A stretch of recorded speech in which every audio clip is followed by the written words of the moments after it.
Welcome again, my friends. Last time, we explored the symbolic and psychological significance of black space as it appears to us in the true route of OMORI, how it serves to express all the different aspects of Sunny, the individual human being and their experience of suffering, from pure pain to the meaninglessness of existence, to self-loathing, to that sliver of hope which sits at the bottom of all of it. I'd planned on concluding it at that and moving on to the ending of OMORI, but of course, there is another section of Sunny's mind hidden away even more thoroughly than the main part of black space, which I neglected to explore simply because doing so would make the video absurdly long, and I figured people would get tired of hearing me talk about this game eventually. But the reception I got suggests otherwise. So today, I'll delve just a little bit deeper into Sunny's psyche and get even more into the nuances and near incomprehensible mess of thoughts, memories, and dreamlike associations which jumble together in a creative mind and form the confusing and labyrinthian expanse that is Black Space 2. This video is the third installment of a series on OMORI, so watch the previous ones first.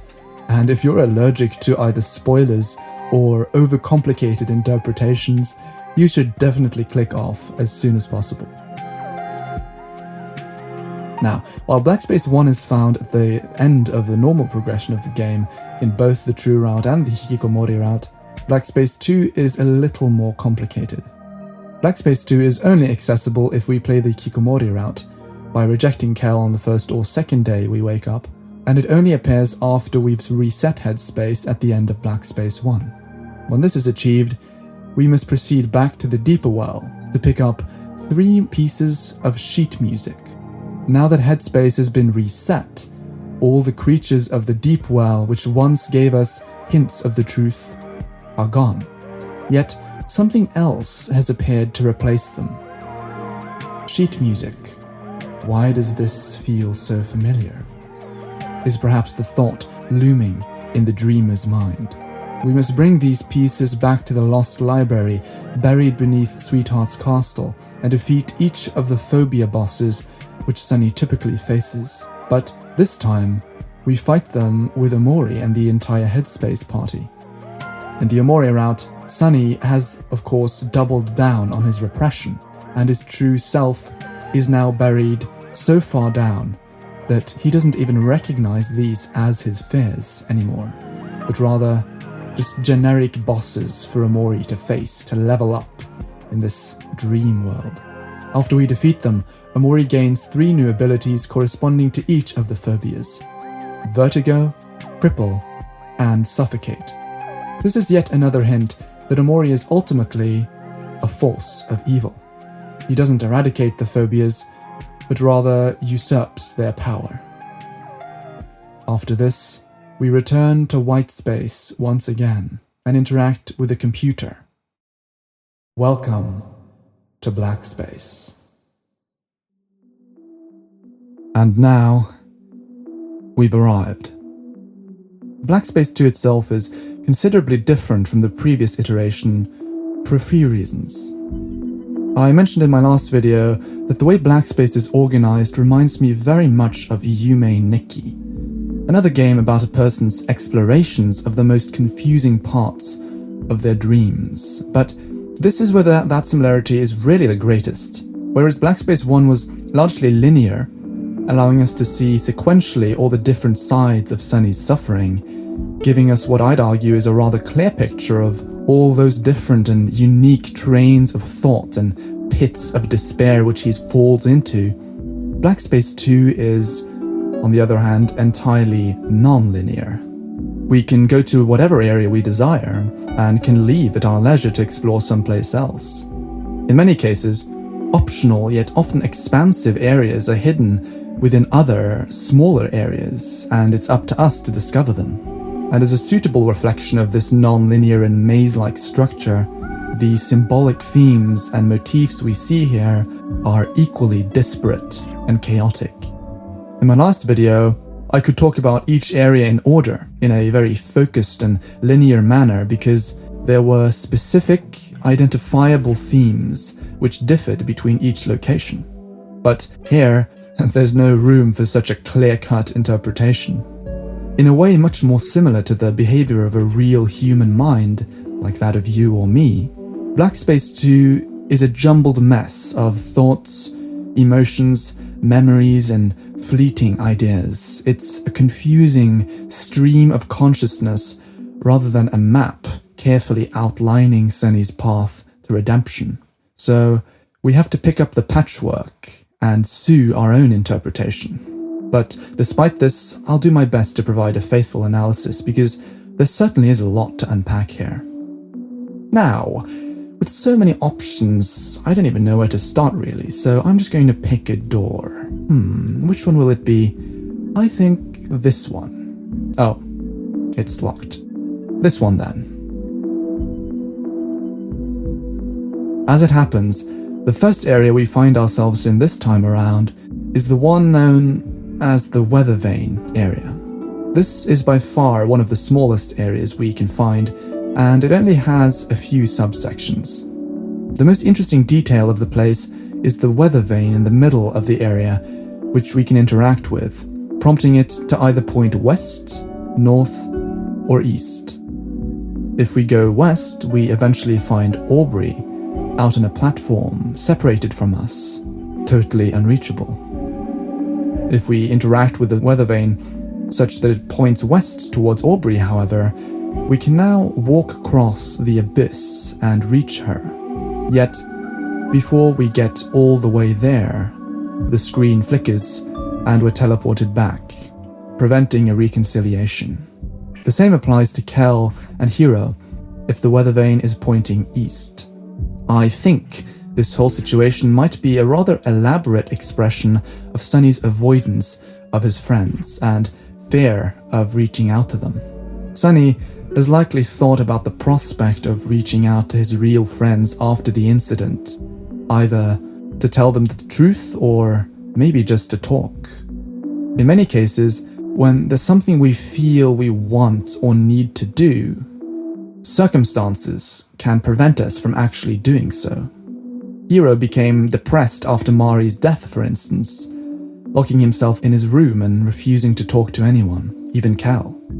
After a while, Aubrey too became engrossed in her new lifestyle as a vagabond and rejected her old friends, closing off the option of talking to her as well.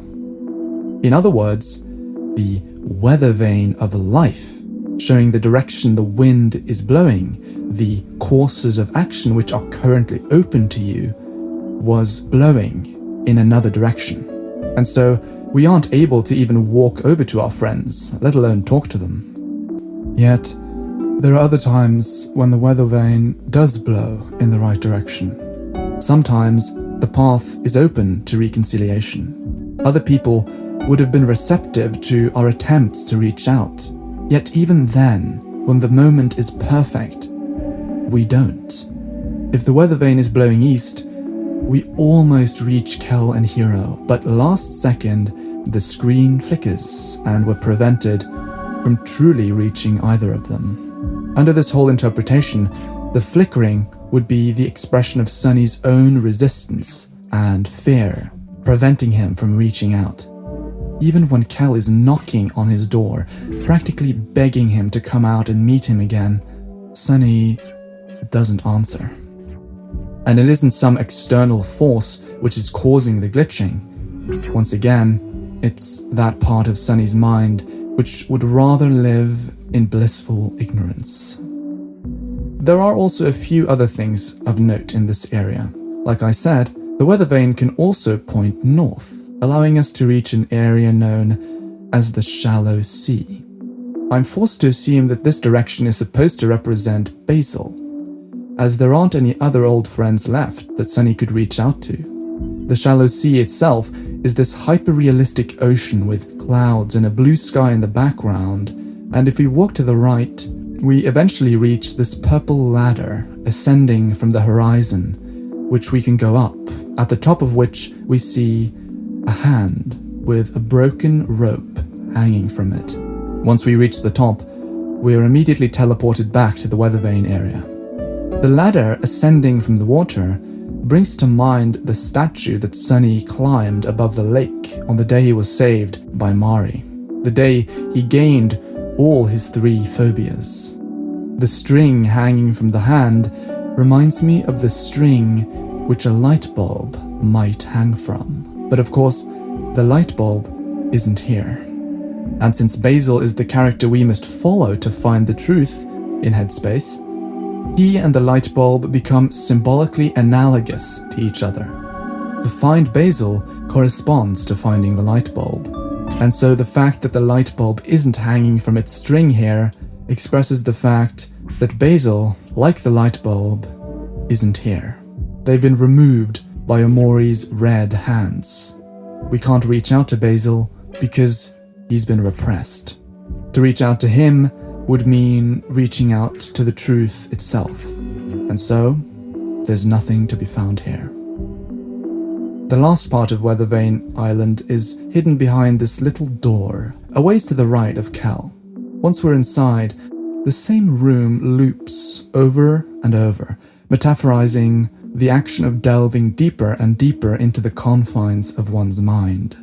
In a specific room in this sequence, though, things change up as a statue of Sunny's mom is placed in the middle of the room. Its eyes follow us as we walk, yet when we walk behind it, its face distorts into what I can only describe as an expression of despair. This is not difficult to interpret. In the aftermath of Mari's death, Sunny's mom tried her best to pretend that everything was okay. She told what she thought to be white lies, telling him they were moving simply because we'd both benefit from a change of scenery. Like most parents, she wanted her child to be happy and tried her best to care for him. But behind her mask, she is suffering just like him. And of course, Sunny isn't stupid. He knows this.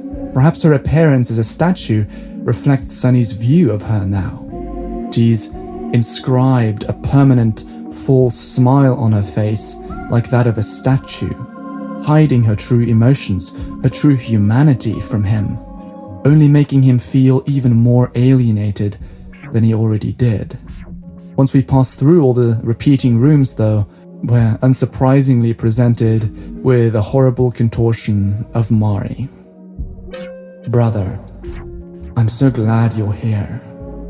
Delving deeper into his mind always leads Sunny to the same thing he must overcome, the same person he has to reach out to, and who will always be prepared to receive him, regardless of where the Weathervane is pointing. There isn't too much to say about this that hasn't already been said in my last videos, so I'll move on to the next area.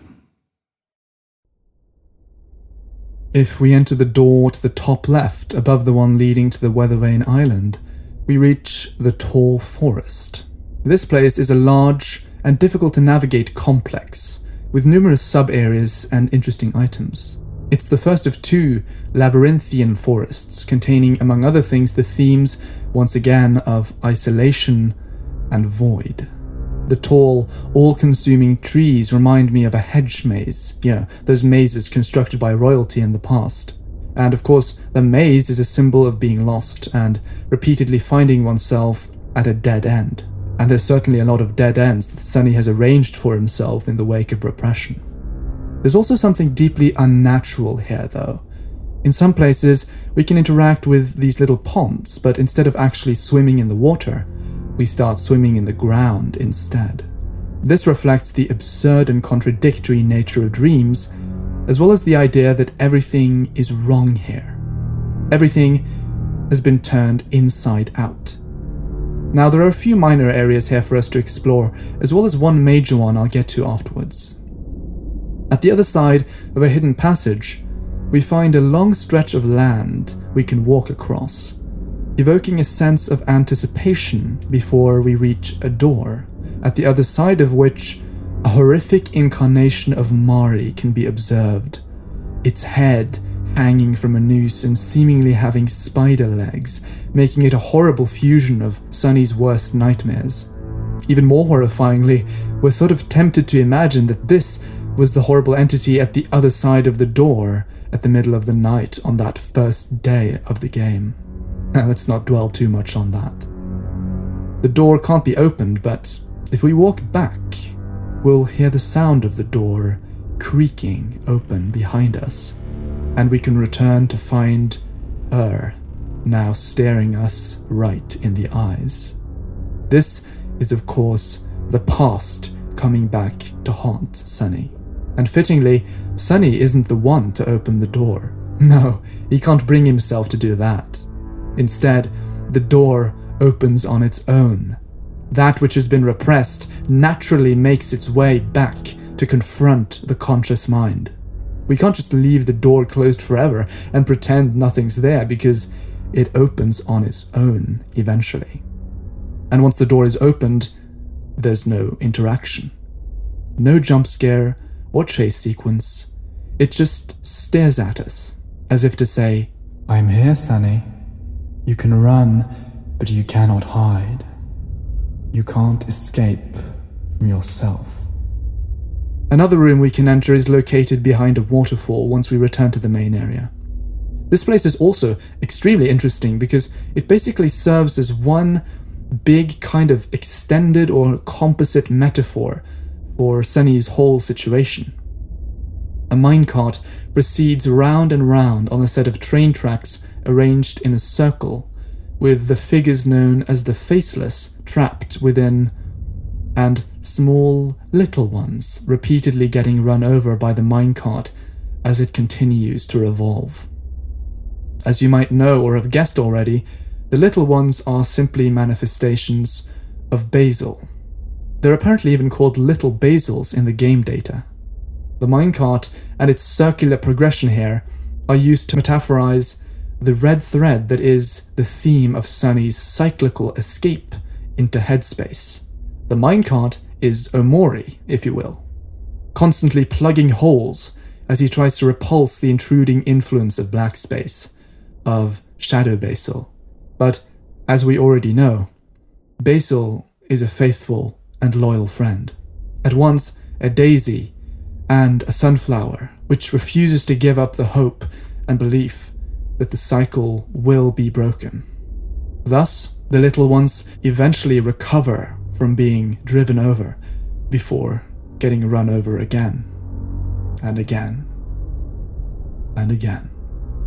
We'll get to the Faceless trapped in the middle later, as they make a more pronounced appearance in a different part of black space, but I essentially think they're Sunny's past imaginary friends, repressed, just like the truth, in favor of his headspace versions of Kel, Aubrey, and Hero. I also have to note the pond at the bottom of the area, because in the reflection you can see what is apparently various events in the aftermath of Mari's death. You see a boy dropping something shiny into a chest. You see a man desperately hacking down a tree in the backyard. You see a boy sitting in the dark room. The boy lies and lies over and over again. Everything's going to be okay. Everything's going to be okay. Everything's going to be okay. But is it really? There are a lot more of these prompts, and they help us empathize with Sunny, whilst giving us some interesting insight into the course of events after Mari's death. I'll leave the most interesting one for you to interpret. It reads, "You see a boy burying something in the grass." It's not clear what this is, although it could be Muo, as she is associated with Mari. Please comment your interpretation. Returning to the tall forest, another smaller area we can enter is essentially identical with one of the holes we can go into after picking up one of the black space keys. Specifically, the very last key we pick up before going to black space. Here, we see a man strongly implied to be Sunny's father cutting down a tree. Here he only says, "Why? Why won't you fall?" But in the original version of the event he also says, "Stay away, you are not my son." This is extremely interesting, as it introduces the possibility that Sunny's father actually knew that they staged Mari's suicide. And in fact, I'd argue that it's quite likely that he did know. If it had just been this statement, "You are not my son," then we might write it off as Sunny's fear and paranoia at the prospect of the truth being revealed, manifesting in his dreams.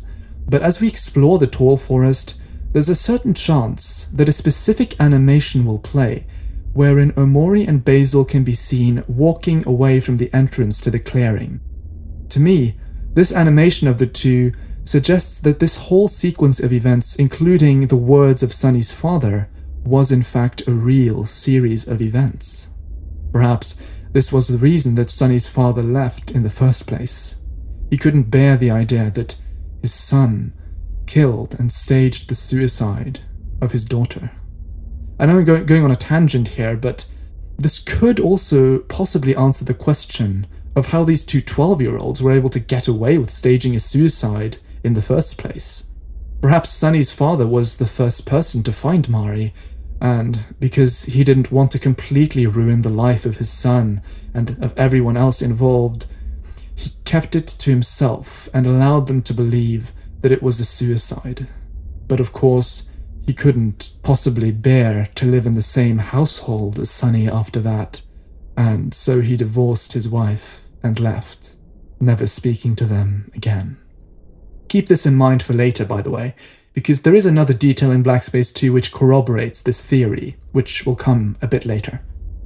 Moving on then, eventually we find a door here, leading to a place very similar to the playgrounds in Headspace and Faraway Town, except everything is black and deformed Omori heads are lined throughout the area. Most of these deformed heads appear as monstrous reconstructions, while one is simply split down the middle, expressing self-loathing. It's the same sentiment we see in the deformed painting of Sunny and the increasingly distorted reflections seen in the mirror area of Black Space 1. And of course, the one that's split down the middle, like I said, reflects Sunny's impulse towards self-harm. This place is mainly an expression of Sunny's isolation and loneliness, however. The motif of the desolate playground evokes both longing for the past and the loss of old childhood friends, as well as the loss of one's innocence. The playground, which was once a reflection of this childhood innocence, has now become corrupted, just like Sunny's once childlike conscience is corrupted by guilt. The piñata guy spinning in the middle is a very interesting detail, which seems a bit out of place, doesn't it? But if you think about it, it's actually a pretty neat little symbol. If we think about the piñata as Sunny, then the spinning would be the cycle of repression, which we also see in the train area, repeating the same storylines over and over, while the fact that it's a piñata could be yet another euphemism of sorts, representing Sunny's self-loathing and suicidality. Now, two of these Omori heads we can actually enter.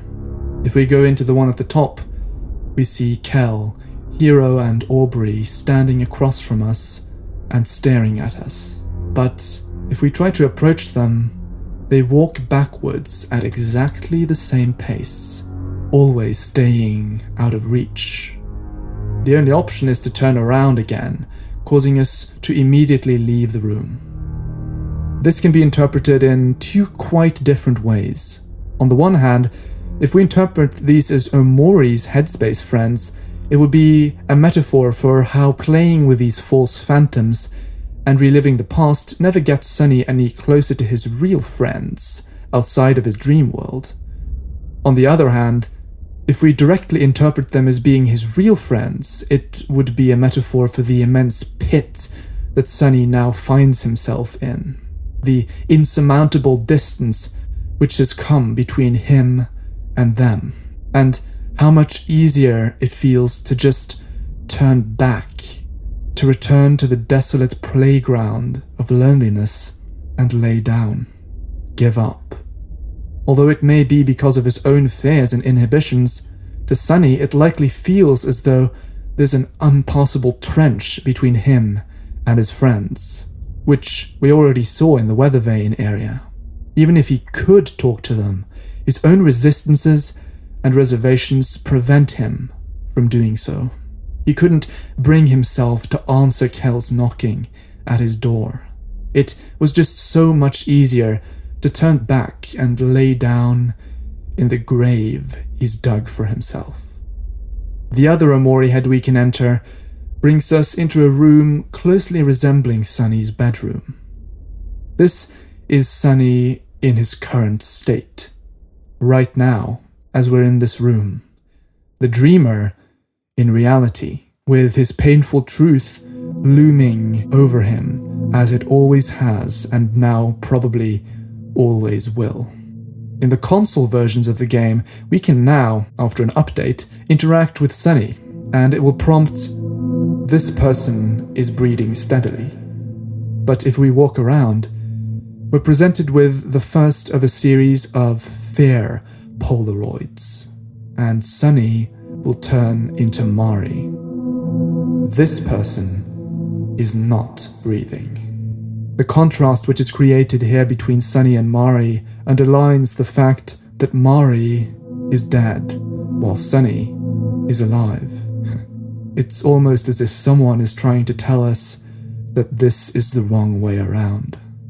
Now, the fear Polaroid sequence prompted by walking into this room in the console versions of the game consists of the screen increasingly distorting, with hands reaching out towards us, becoming clearer and clearer for each of a number of photos now scattered throughout the forest, which we can pick up.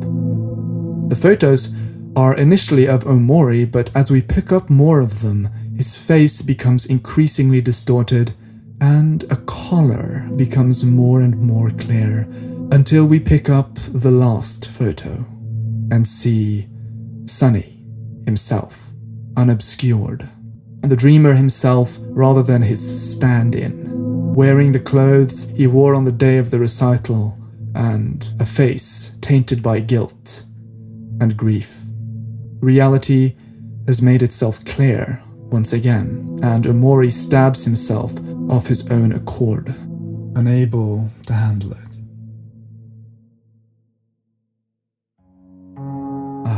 Back at the hub once again. There were a few details and things I didn't talk about here, which I could have mentioned, but my god, this video needs to end at some point. So let's move on to the second forest area in Black Space, known as the Looping Forest. In general, this place elicits many of the same associations as the Tall Forest. It's yet another maze populated by cobwebs and can be quite confusing to navigate. We can also find various bizarre NPCs all over the place though, including Swathhurt, some sort of caricature of Sweetheart which proclaims its own perfection. I'm perfect. Eyes up here.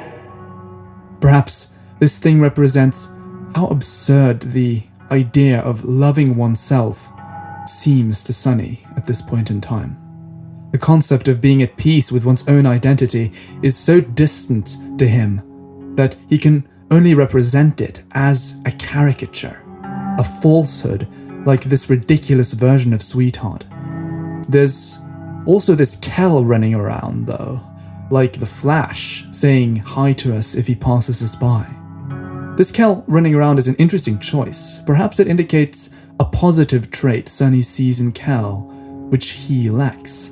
The ability to move nonchalantly through life without dwelling on things or placing so much weight on them. This Kel is running around in a circle, I suppose, but at least he's jovial.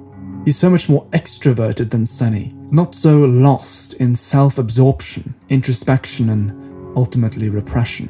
When we struggle, it's natural for us to envy others who are different from us and how they're seemingly able to cope so much more easily, even if it's just an illusion. The most interesting location in this place is arguably the classroom area, wherein 9 desks are aligned facing a blackboard. There are 2 sequences which can be triggered here. The first occurs if we sit down at the desk all the way to the back in the middle. After a while, we see a vision of numerous faceless figures staring directly at us from all sides. This is obviously meant to elicit the sensation of being watched, and is a feeling lodged in Sunny's mind as he went to school after Mari's death. Naturally, given how guilty and different he must have felt then, it must have been like everyone was secretly gazing at him. It's partially a kind of paranoia, but at the same time, very much real. The boy whose sister killed herself is not exactly a label conducive to prospering in the classroom. So we also learn here just exactly why Sunny dropped out of school. It's impossible to focus and inevitable that you'll feel dreadfully out of place when you have such a heavy burden on your shoulders. He simply had to escape.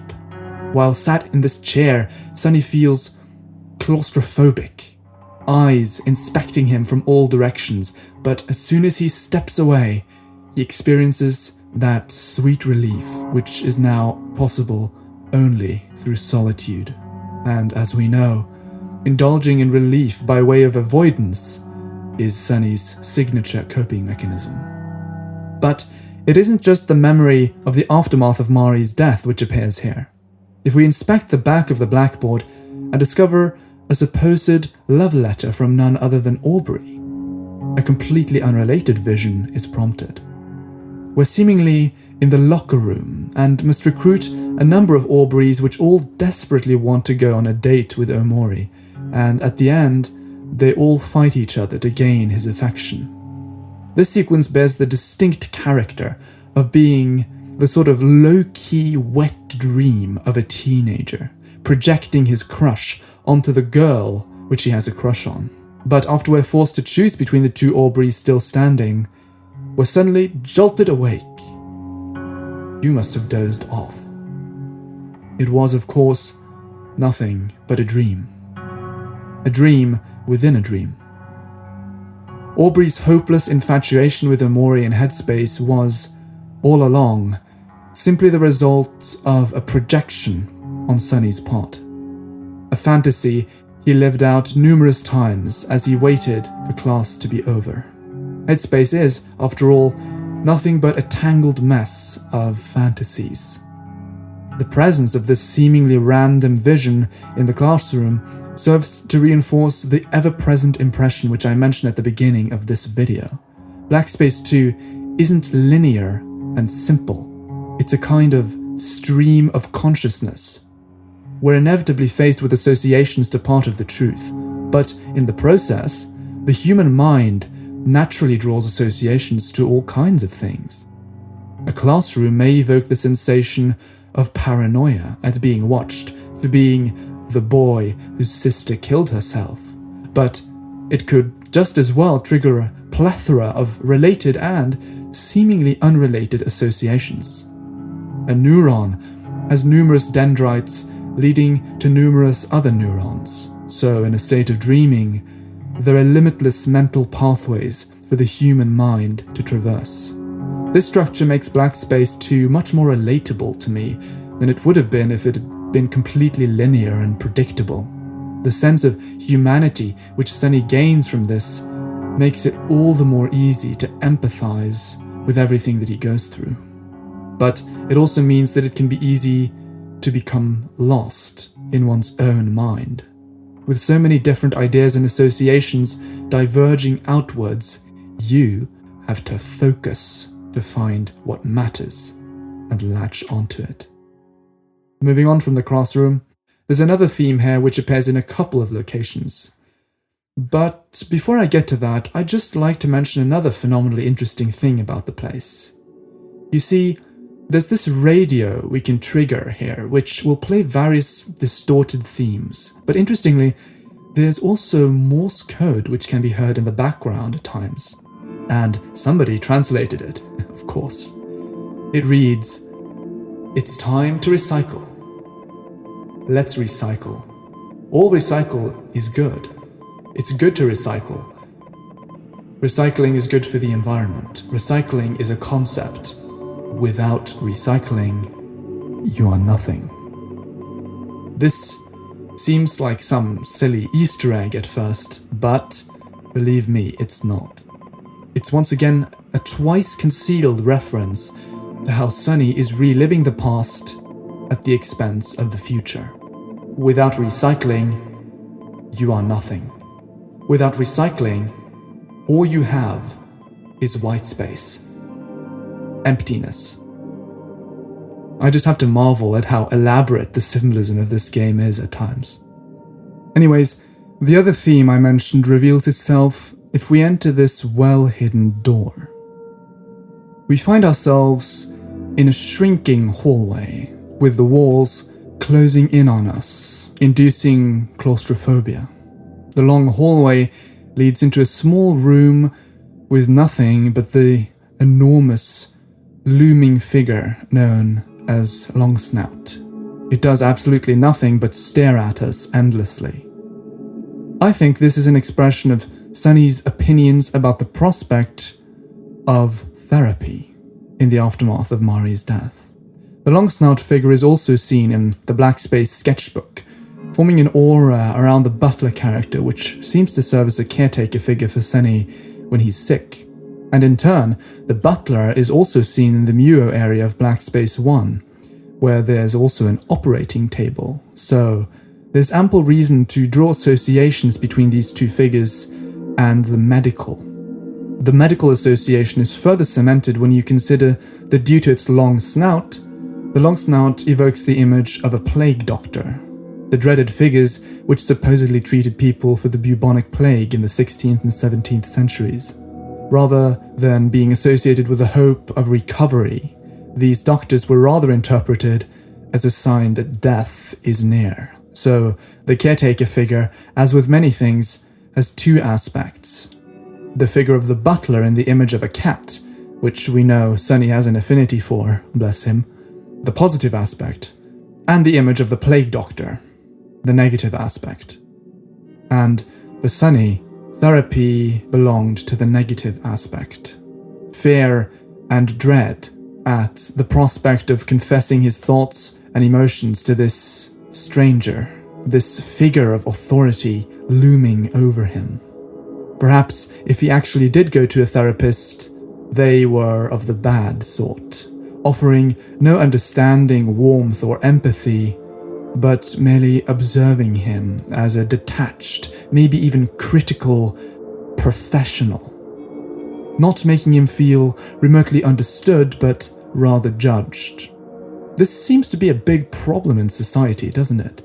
I've never gone to therapy myself, but from what I hear, a lot of people have bad experiences with it. Perhaps they don't feel understood, perhaps they don't feel the therapist tries to understand them at all.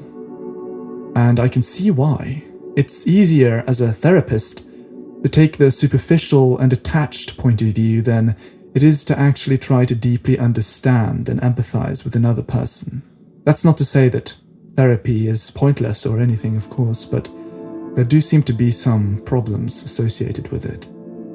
Please comment if you have any thoughts. I want to note that this idea of therapy and Sunny's view of it is seen in another place in the Looping Forest as well. There's this other door we can enter, but if we do so, OMORI will simply come back out right away. You saw something, but you decided it wasn't for you. Either Sunny tried therapy, or he dwelled on the prospect and decided it wasn't for him. But the problem is, that leaves him completely alone. And being alone is the worst place to be, given his situation.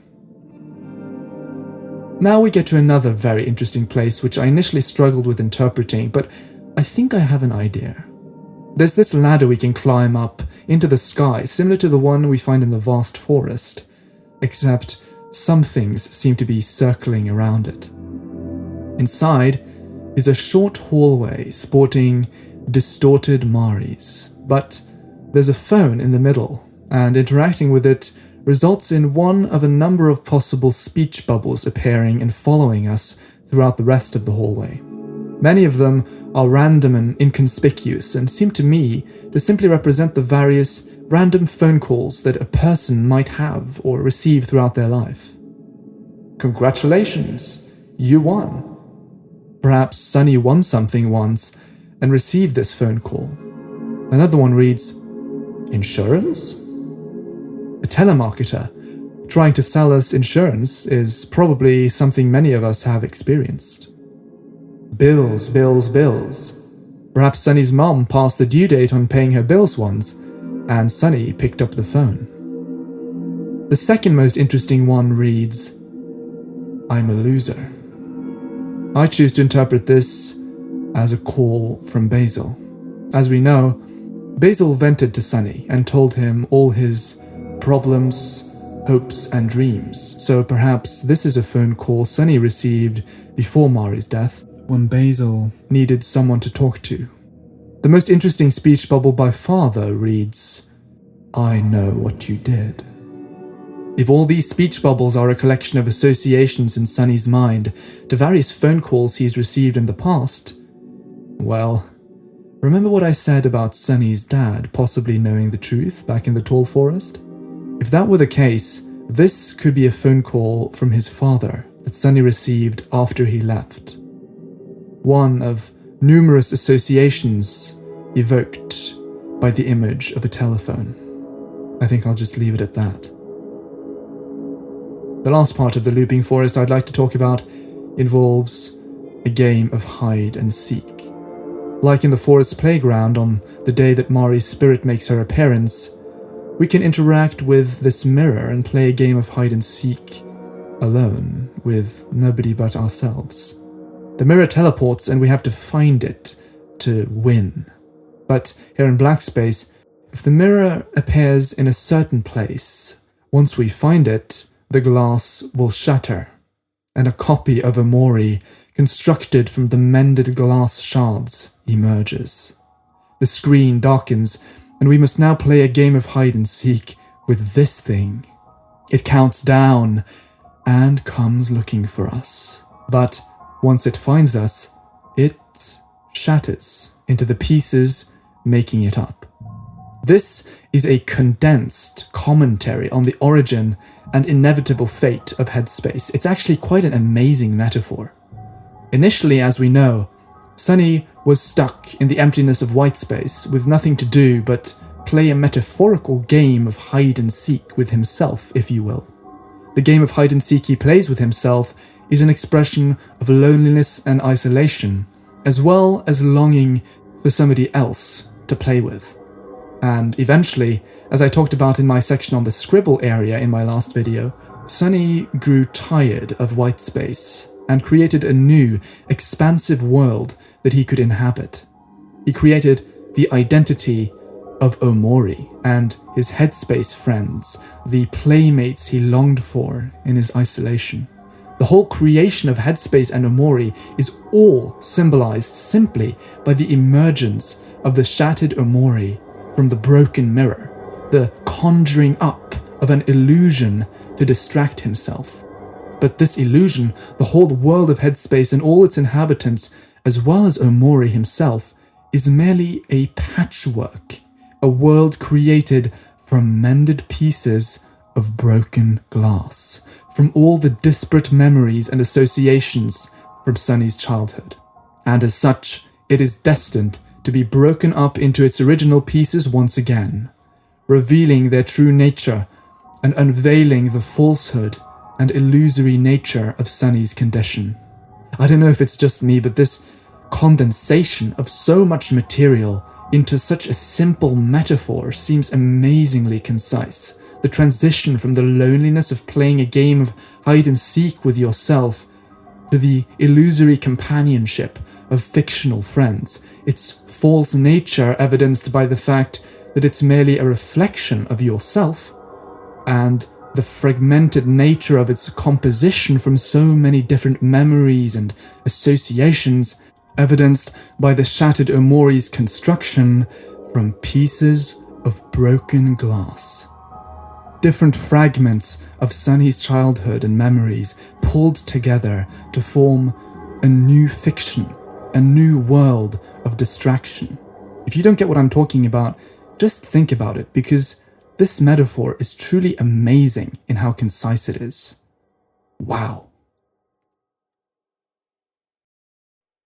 Due to time constraints, I really have to move on to the next area now, although I really wanted to talk more about that metaphor. We will now explore the penultimate area of Black Space 2, which happens to be the Cloud Walkway. Unlike the two forest sections, this place, befitting its name, is elevated far above the ground, perhaps reflecting Sunny's fear of heights. As we'll see though, this place is also characterized by the theme of imagination, particularly through what appear to be a number of long-forgotten imaginary friends, as well as the theme of losing one's sense of identity, or one's satisfaction with one's own identity. We'll get to that soon enough. The area contains many small platforms here we can traverse, some containing entrances to various sub-areas, others containing very peculiar items or creatures. The largest sub-area we can go to is to be found behind this waterfall to the north. Simply walk into it and you'll reach another set of platforms populated by the Faceless, also seen in the train area from the tall forest.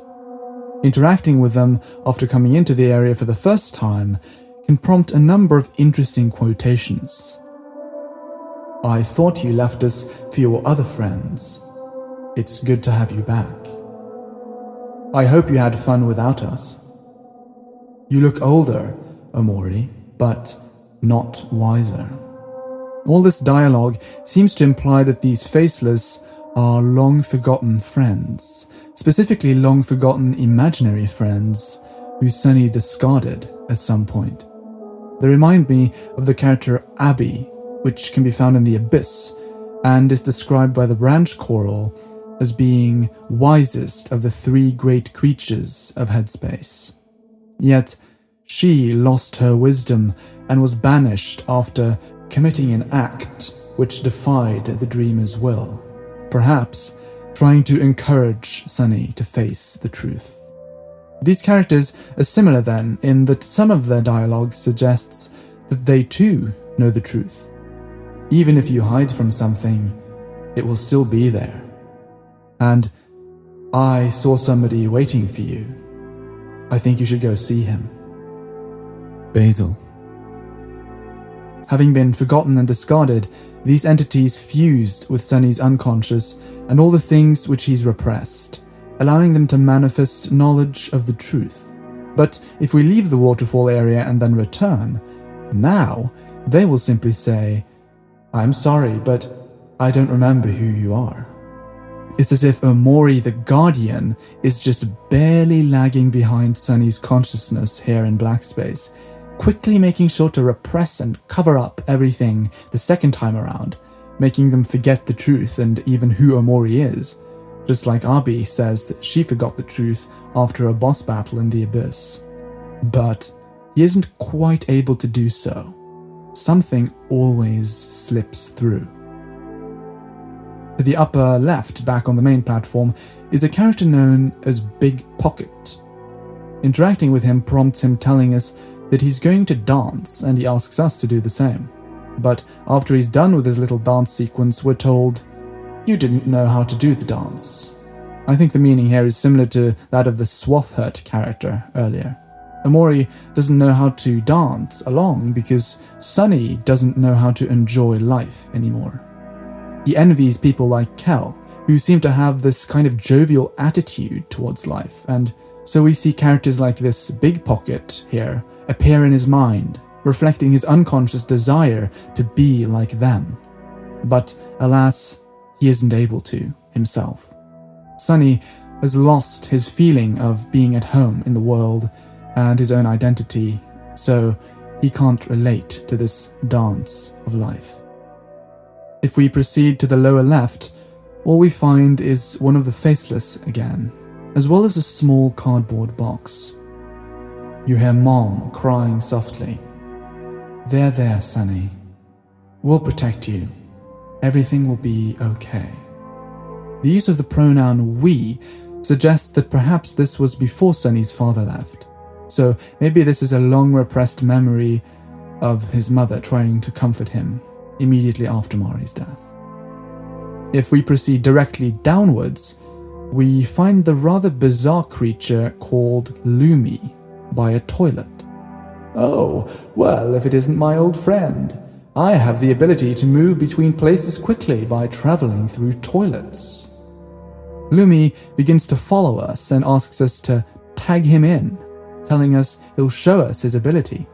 The tagging and his calling us an old friend suggests that, like the Faceless, this might be another old imaginary friend Sunny cooked up and played with as a small child, now discarded in favor of his headspace friends. The absurdity of traveling through toilets, as well as the place we get to when going into the toilet, as we'll see, also corroborates the idea that these are concepts and inventions produced by the imagination of a very young mind. In order to reach the toilet, we must interact with Lumi, causing Omori to simply slice him up with his knife. Omori doesn't want to play with him anymore.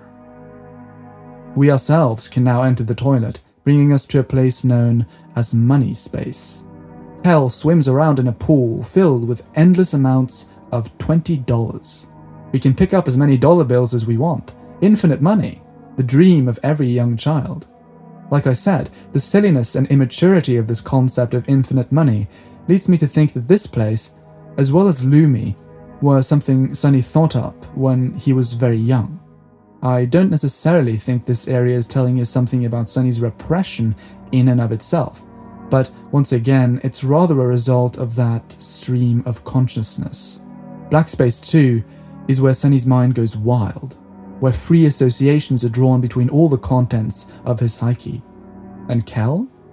Well, I think Kel swimming in the money like this might be a subtle expression of the fact that Sunny has lended him money numerous times in the past, just like he does during the true route when Kel wants to buy a gift for Hero. But he never manages to pay any of it back. I mean, let's be honest, Kel does seem like that kind of kid. Thus, Kel swimming in this money is the result of Sunny's mind drawing the association between the pool of infinite money and the idea that Kel is swimming in the metaphorical pool of money which Sunny has lent him in the past, and which he's never paid back. I also think it's worth mentioning that the fact that we enter Money Space by going down a toilet corresponds to the fact that Sunny has been flushing his dollar bills down the toilet all these years by lending them to Kel. Just a funny little detail. In any case, there isn't much to do here, so we pick up as much money as we want and leave. But now, a new door appears on the main platform. The door seems averse to us and tries to get away, but if we catch it and enter it, we are suddenly in what seems to be some sort of little vacation resort. A cartoonish sun shines brightly, and a crab remarks, "I can't wait for my tan." If we wait for 24 seconds, however, the island begins burning from the heat of the sun, and we start taking damage. Interacting with the crab again now simply prompts that crab is dying. This is a very bizarre place, and I have a very specific yet interesting interpretation of it, if I do say so myself. I'll just present you with the two specific pieces of information you need to draw the same conclusion. Firstly, what does this theme of a holiday resort remind you of in relation to Sunny? Well, we need look no further than Basil's photo album. One of the pictures in the photo album in Faraway Town from the beach reads, 22nd of June. Mari says she wants to get a summer tan, just like this crab. And the second piece of information, in the deeper well, during the Map of Truth segment, the mysterious voice at one point says, "No matter how many times the path is concealed, the flower boy will always find it. And your dear sister Mari, she will always guide you to it. Even as hollow shells, they will continue to evolve, and each time they will grow wings and fly too close to the sun." Do you see it? Basically, I believe that this crab is simply a theriomorphic representation of Mari.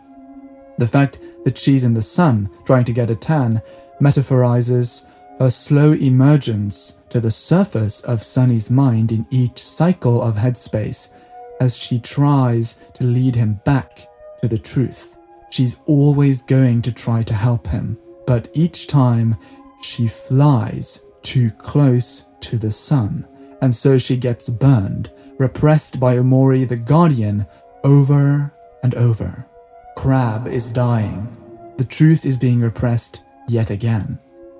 I find it really clever how Sunny's fond memories of the past are twisted and repurposed as subtle hints towards the reality of his circumstances. Anyway, once we leave the island, we still have the $20 from before, and there happens to be a character which would very much like to relieve us of that money. If we go directly down, we eventually find a sprout mole with a face of Omori, called OMORI, sitting in a cardboard box. Hungry, please money. I hope you like the voice acting. If we give him his $20, he thanks us with a B and then simply disappears. But if we go back to money space and then return, Omori will now be back in his spot asking for more money. There are a few aspects to entangle here. The description of the sprout mole in Thofacts reads, "A dangerous and hostile ugly plant creature. It says it is smart, but do not believe it. It is not. It smells like dirty laundry." What I mean to say is that the fusion of Omori with the sprout mole corresponds with the fusion of Sunny with that which he despises or dislikes. This impression is further reinforced by the immature and needy attitude of the sprout mole. Just like Kel, it asks for money over and over again, something Sunny is likely a little resentful about in relation to Kel. Therefore, Omori essentially becomes a twisted version of Sunny with the traits he dislikes most, an underdeveloped, begging sprout mole. Its placement here once again becomes a subtle expression of Sunny's self-loathing and dislike of his own identity, as he starts to see himself as that which he most resents. But of course, this immaturity and neediness aren't the traits which Sunny really resents most about himself. No, that's something entirely different. But he doesn't want to think about that. So instead, his resentment of his own identity makes itself known through the indirect metaphor of Omori. To the right, there's another door we can enter, and after walking through some corridors, we reach a small, dark room populated just by a dinosaur with the head of Hero. It asks us, "Do you still accept me?" Now, what in the world does this mean? Well, let me ask you, what does Sunny think about Hero? Throughout Headspace, Hero is presented as being this perfect person, an individual with all the positive traits you can imagine: charm, intelligence, wittiness, and a refined sense of responsibility. Even in Faraway Town, Sunny's looking up to Hero is implied at numerous times in various narrations. Hero's status as this perfect, hero in Headspace is a reflection of the fact that he's been idealized by Sunny to the point of becoming the perfect role model.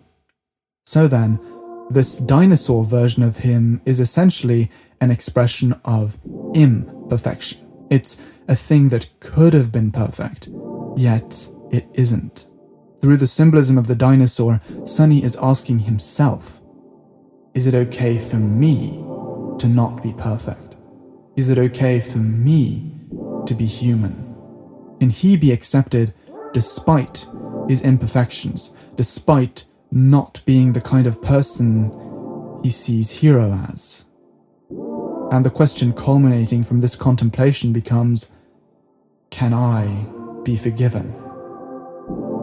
There's one more character here I have to mention, which relates closely to both Omori and the Herosaurus.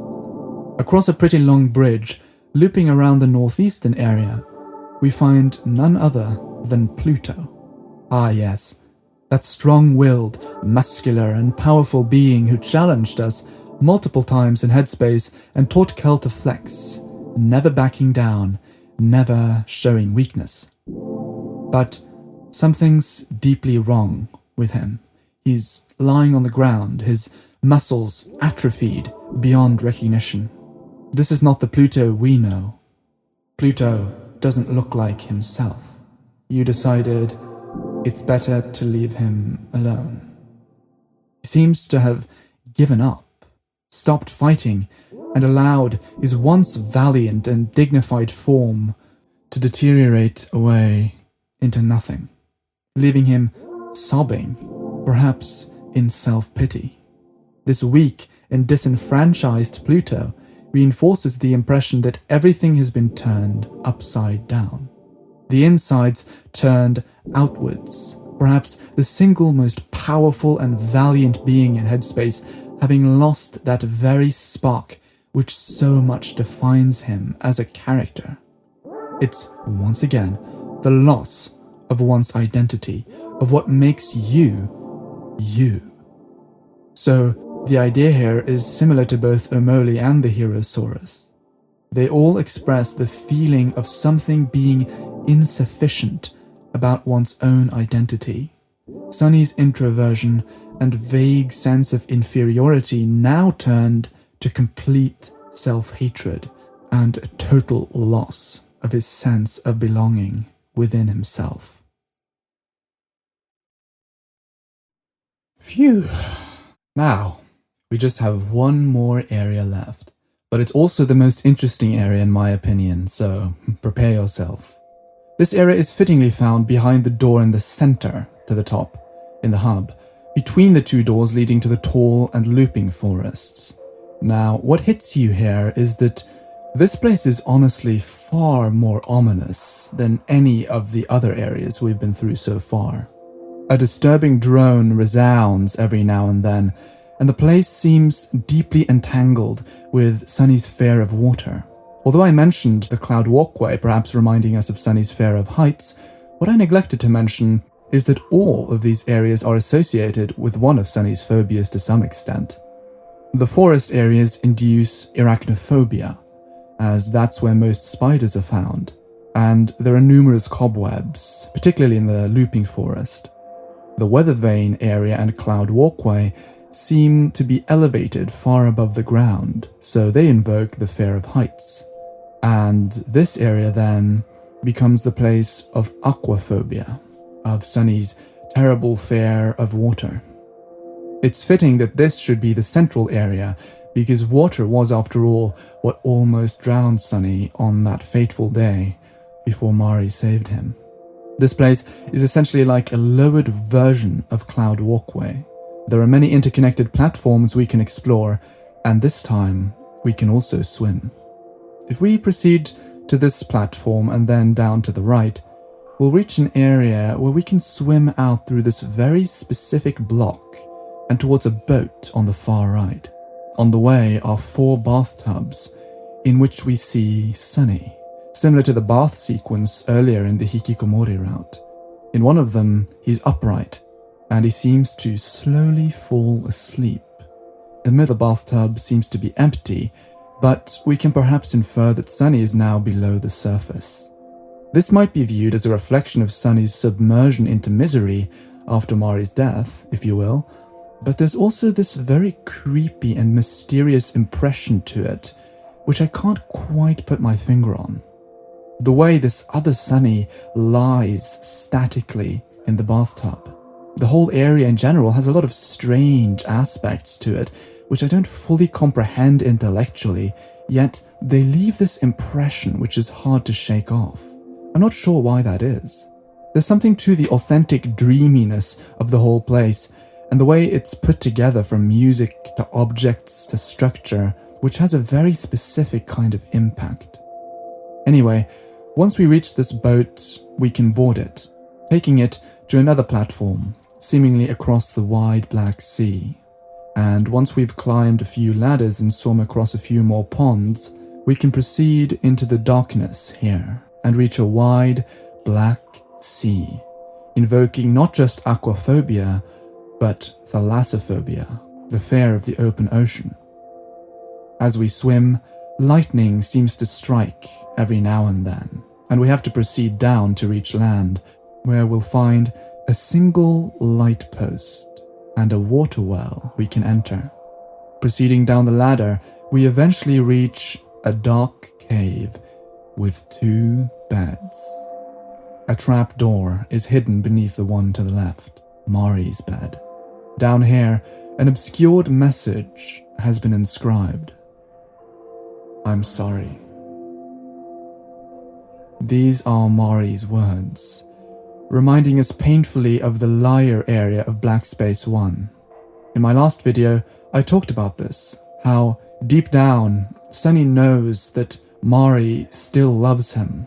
In fact, she's sorry for what she did, for pressuring him so much, for being such a perfectionist and not spending enough time with him.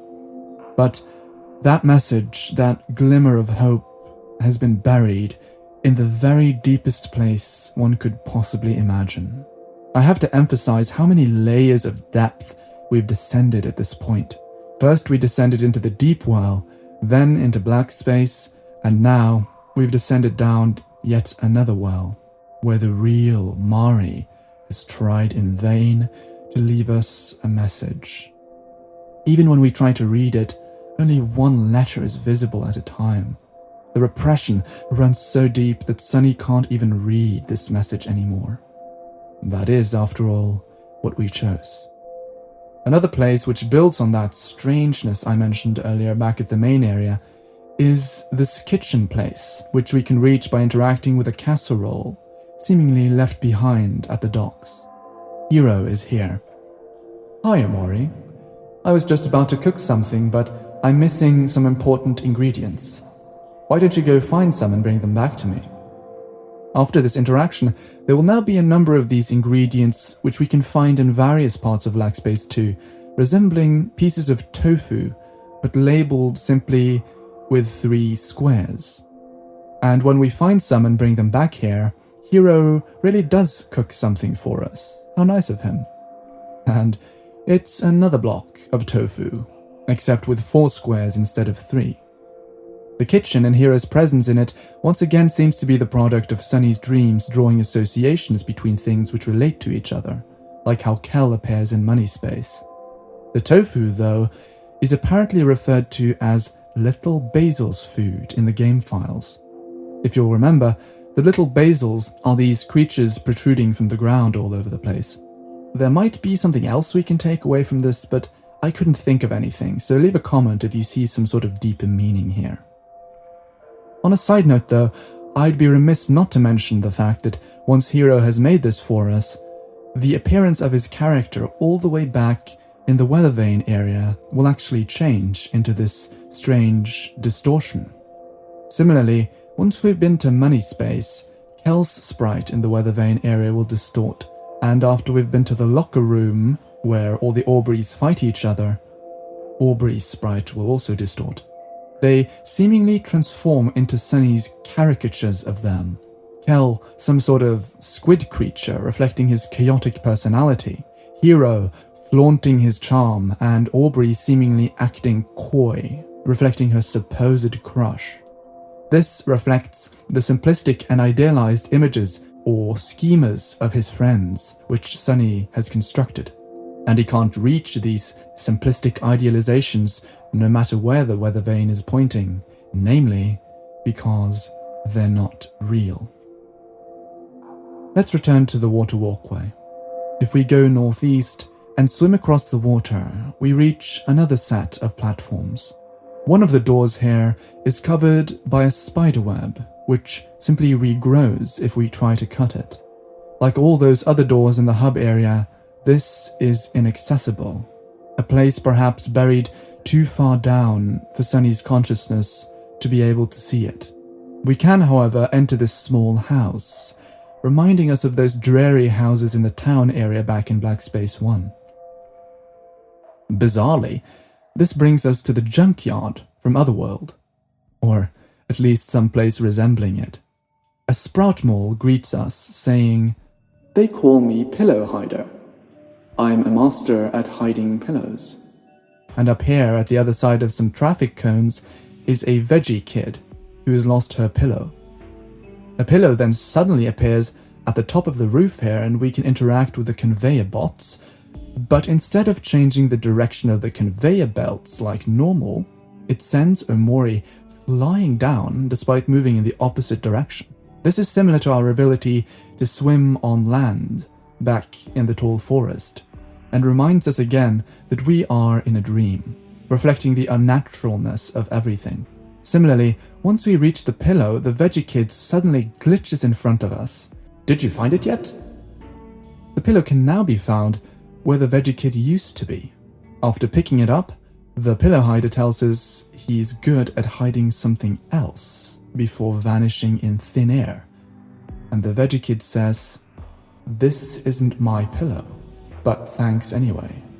Again, there's something to the glitchiness and dreamlike character of the sequence which leaves me with a strange feeling. This feeling is further reinforced by the sprout moles throughout the area, which simply say, OMORI. Ominous. There's also some trash to the north, which we can't get rid of, as Aubrey isn't here, making the area inaccessible. And there's a key hidden behind some boxes which probably unlocks this gate, but again, Aubrey isn't here to remove the boxes. We don't have any friends to help us here. Sunny doesn't have any friends left. There seems to be a theme here of being unable to reach something, with the pillow glitching out of place and our progress impeded by obstacles everywhere. There's something Sunny isn't able to reach. I wonder what that could be. Maybe it's locked up someplace else around here.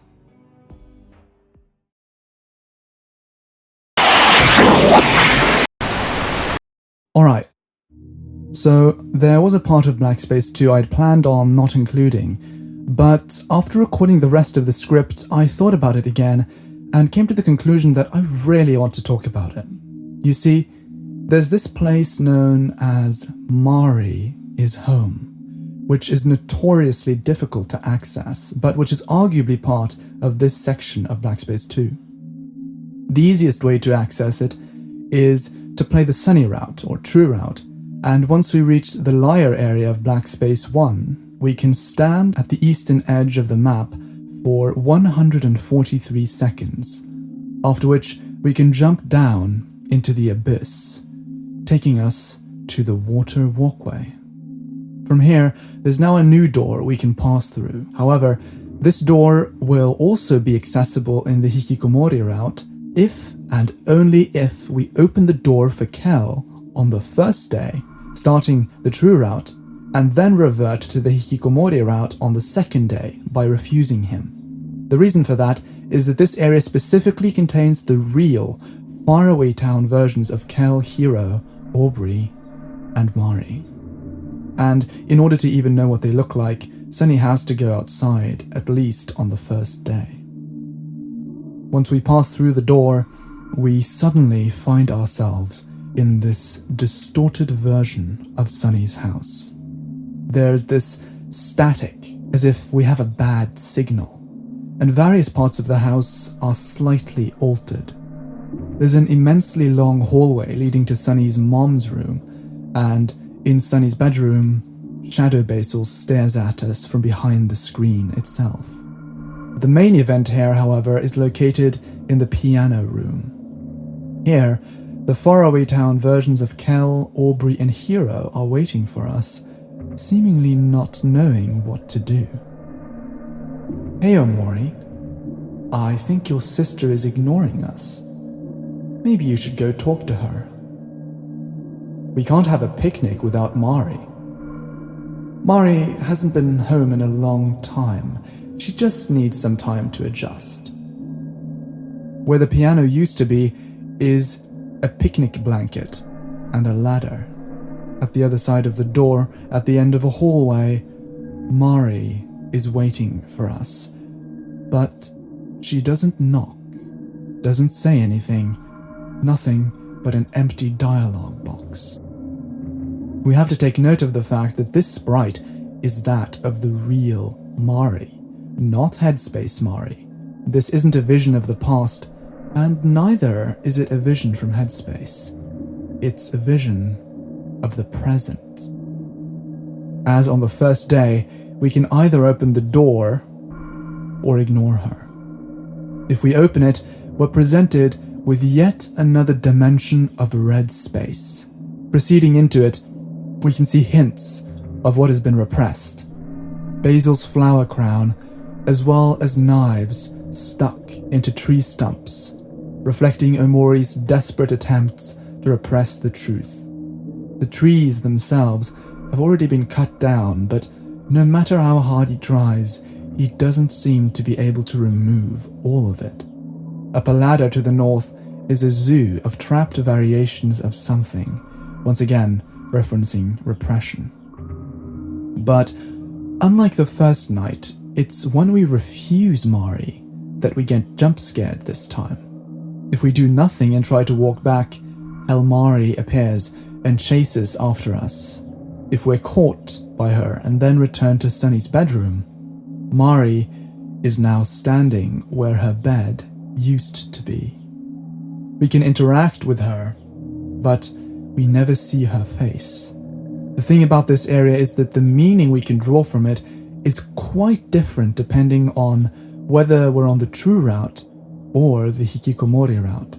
No matter what route we're on, I'm of the opinion that the fact that the overworld sprites are specifically used here rather than the headspace sprites is most certainly not a coincidence. It indicates that the Mari we're seeing here is in fact the real Mari. Not some illusion conjured up by Sunny, but her spirit, or at least a representation of it.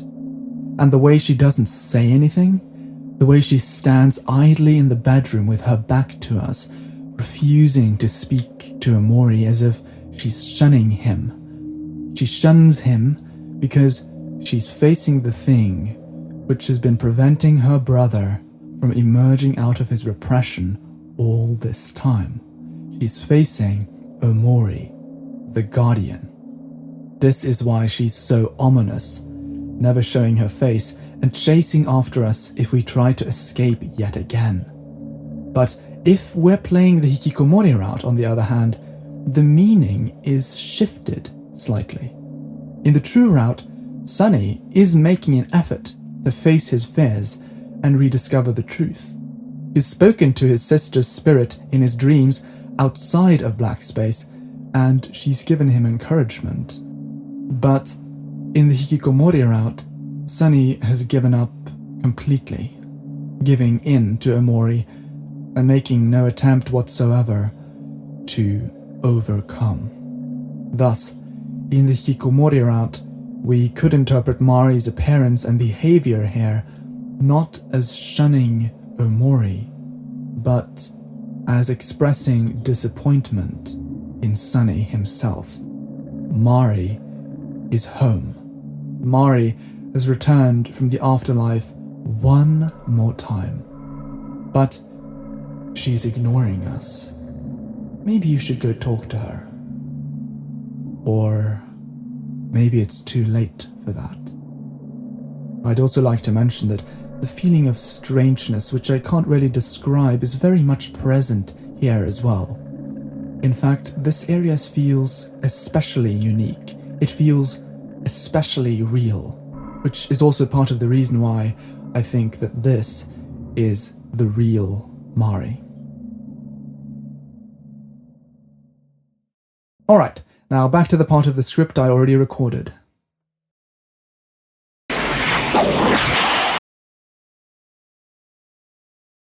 If we stand in the middle of this bridge leading to where the platform with the tiny house is, we can walk out and seemingly feel our way through the darkness.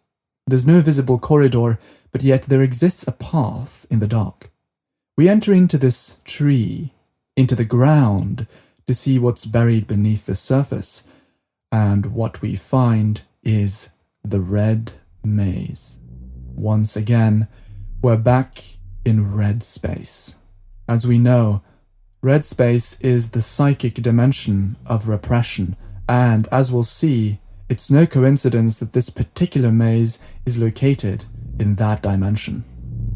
This place is enormous and difficult to navigate, a kind of microcosm or symbol reflecting the plethoric and labyrinthian macrocosm that is Sunny's overall unconscious, the part of his mind which this entire video has been exploring. If we walk around for long enough, we eventually come across some toast, but once it reaches us, it transforms into the image of Mari as she was hung from her tree, and then into these even more horrifying, contorted images which chase us, moving through the walls and damage us, eventually leaving us with just 1 HP. You can run, but you cannot hide. The maze you've created in an attempt to hide serves to mislead only you yourself, not the thing that haunts you. The transformation of Toast into Hell Mari is of course by association of death, as that is what the toast represents, a corpse now risen from the dead to enact its retribution. But fittingly, they don't kill us completely, they simply cripple and haunt us. It's always up to Sunny himself whether he wants to deliver the final blow and end his life. There are 2 locations we can find as we run away from these abominations. The first one we find to the right isn't really anything new, so I'm just going to focus on the one to the left. If we explore the maze for long enough, running around aimlessly to escape, we might eventually come across a ladder we can descend. And what do we find at the bottom of it? The very heart of darkness. A pulsating red orb encapsulated in black vines, watched intently by the eyes of none other than OMORI himself.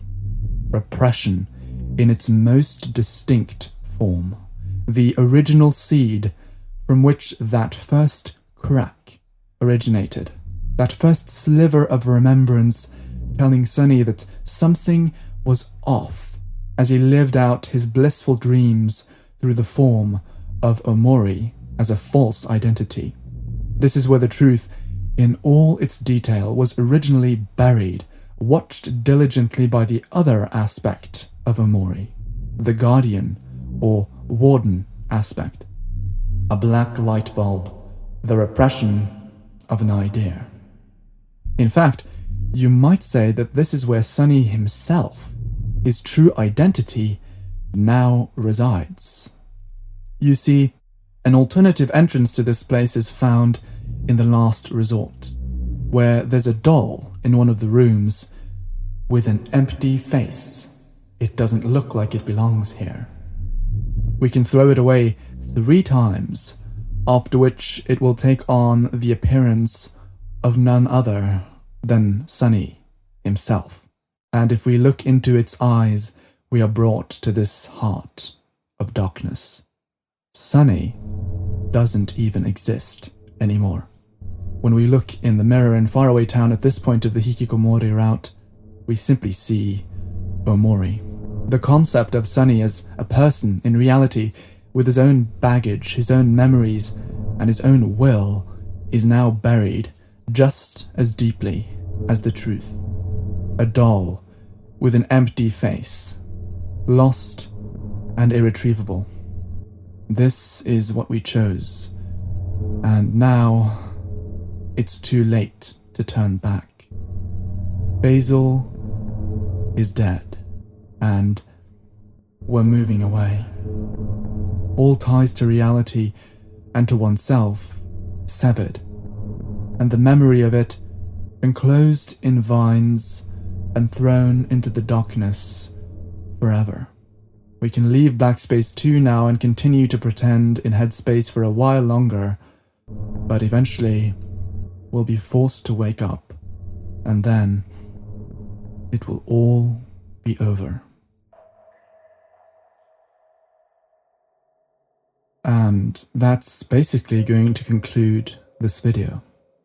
Blackspace 2 is essentially the fragmented dreams and imaginations of one human mind. This particular human mind happens to be burdened by a horrible truth so overwhelming that it continually consumes every aspect of its mind. But unlike Blackspace 1, Black Space 2 isn't exclusively about the truth and its repression. It's also an expression of the internal, subjective world existing within every human mind. All those disparate associations which are drawn between Sonny's schemas, between the things he's formed an understanding or an idea about in the world.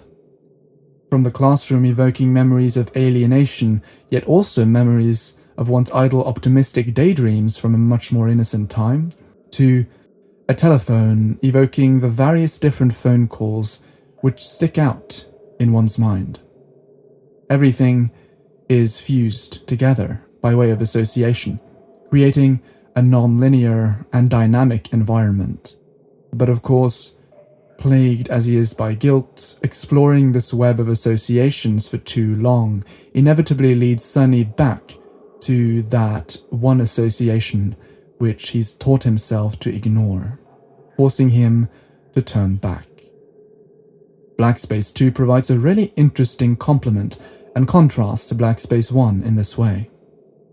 While Black Space 1 is a sort of progression towards either accepting the truth or towards starting a new cycle of repression by resetting headspace, Black Space 2 has no such goal.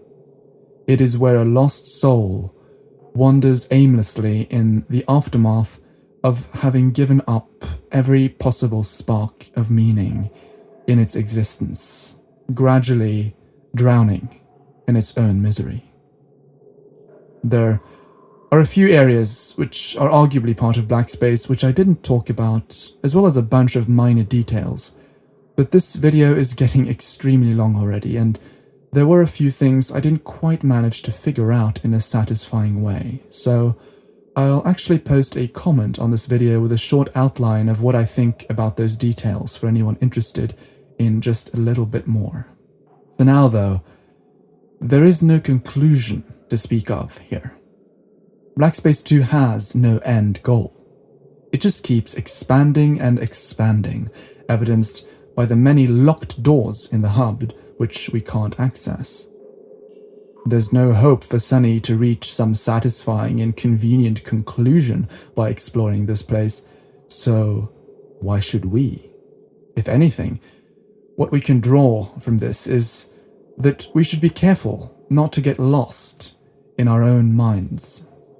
There's a whole world out there for us to explore. Do what Sonny couldn't do in this timeline. Stop daydreaming and ruminating on your problems and go outside. Take a walk and touch some grass. Appreciate the expansive world outside of yourself. Thanks for watching.